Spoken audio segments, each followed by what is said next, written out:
Assalamualaikum warahmatullahi wabarakatuh. Medina, Medina, Medina Di sini saya Naila Qurrata Ayunina dengan NIM 231221128 akan menjelaskan sedikit tentang sejarah dakwah di masa Nabi Muhammad SAW di Mekah. Jadi sebelum itu saya akan menjelaskan sedikit tentang masa kecilnya Rasulullah SAW. Jadi Rasulullah SAW itu dilahirkan di keluarga yang sangat dipandang oleh bangsa Arab pada saat itu. Masa kecilnya beliau itu sering ikut berdagang dengan kakeknya di Syam. Jadi waktu kecil beliau sudah pandai berdagang, sudah menjadi orang terpercaya. Jadi waktu beliau masih muda sudah dijuluki sebagai Al-Amin, yaitu orang yang dapat dipercaya. Nah, langsung aja ya ke fase dakwah Nabi Muhammad SAW di Mekah. Jadi ada 3 fase nih. Yang pertama waktu wahyu pertama kali turun. Terus yang kedua waktu dakwah itu sembunyi-sembunyi, dan yang ketiga dakwah terang-terangan di Mekah. Yang pertama, wahyu pertama kali turun. Wahyu pertama kali turun terjadi ketika Rasulullah SAW berdiam diri atau bertahanus di Gua Hira. Jadi di sana beliau itu memikirkan kenapa sih bangsa Arab gini amat gitu, kayak jahiliyah banget gitu. Tapi terus tiba-tiba ada wujud aslinya malaikat Jibril. Langsung deh beliau itu dibacakan surah Al-Alaq ayat 1-5. Jadi waktu itu Rasulullah SAW dipeluk erat-erat oleh malaikat Jibril sambil dibacakan terus Iqra, Iqra. Nah, habis itu setelah dibacakan 5 ayat surah Al-Alaq, malaikat Jibril pergi, terus beliau menggigil ketakutan. Langsung beliau pulang ke rumah. Waktu itu minta tolong sama istrinya untuk diselimuti. Karena Khadijah ini orang yang pengertian, jadi langsung aja tuh diselimutin sama Khadijah. Akhirnya setelah beliau tenang, Nabi Muhammad SAW pun bercerita kepada Khadijah. Nah, habis cerita kalau terjadi kejadian di Gua Hira, akhirnya Khadijah ini pun mengusulkan untuk mendatangi pamannya Khadijah yang bernama Waraqah bin Naufal. Jadi Waraqah bin Naufal itu orang ahli kitab.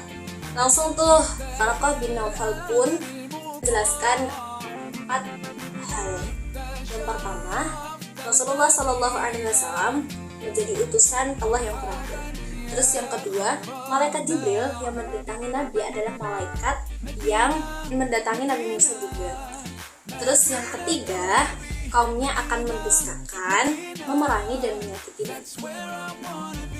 Dan yang keempat, Waraqah berjanji untuk melindungi dan menolong Nabi Muhammad saat dia itu diperangi. Tapi nyatanya setelah beberapa hari kemudian Waraqah bin Naufal ini wafat, dan akhirnya belum bisa menolong atau melindungi Nabi Muhammad SAW berdakwah. Nah, terus langsung ke fase yang kedua, yaitu seruan untuk berdakwah pertama kali dengan sembunyi-sembunyi. Jadi setelah sekian lama Rasulullah SAW bertahanus lagi ke Gua Hira.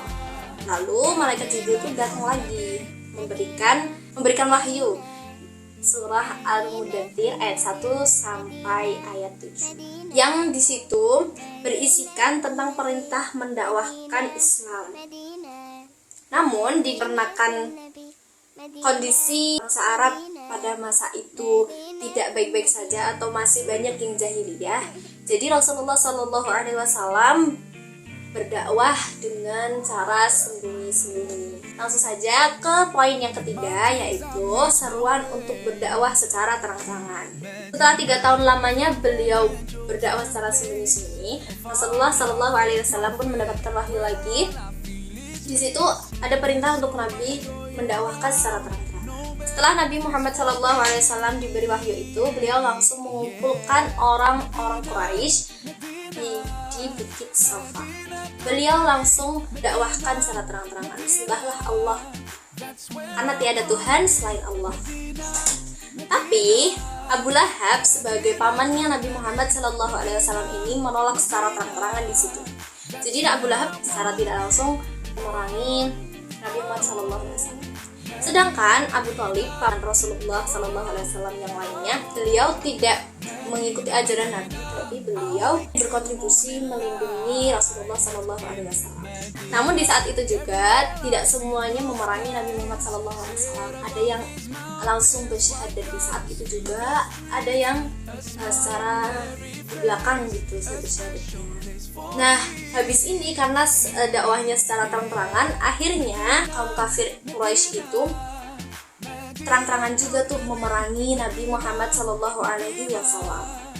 Nah, setelah ini jadi banyak tantangan Rasulullah SAW. Tapi orang-orang yang masuk Islam pada saat itu orang-orang yang kontinuas. Periode secara terang-terangan ini selama 10 tahun lamanya. 10 tahun lamanya di Mekah. Lalu habis itu karena ada seruan yang lain, beliau pun hijrah ke Madinah. Gitu ya. Terima kasih. Jazakumullah khairan. Semoga bermanfaat untuk semuanya dan semoga hari ini teman-teman semua bahagia. Assalamualaikum warahmatullahi wabarakatuh.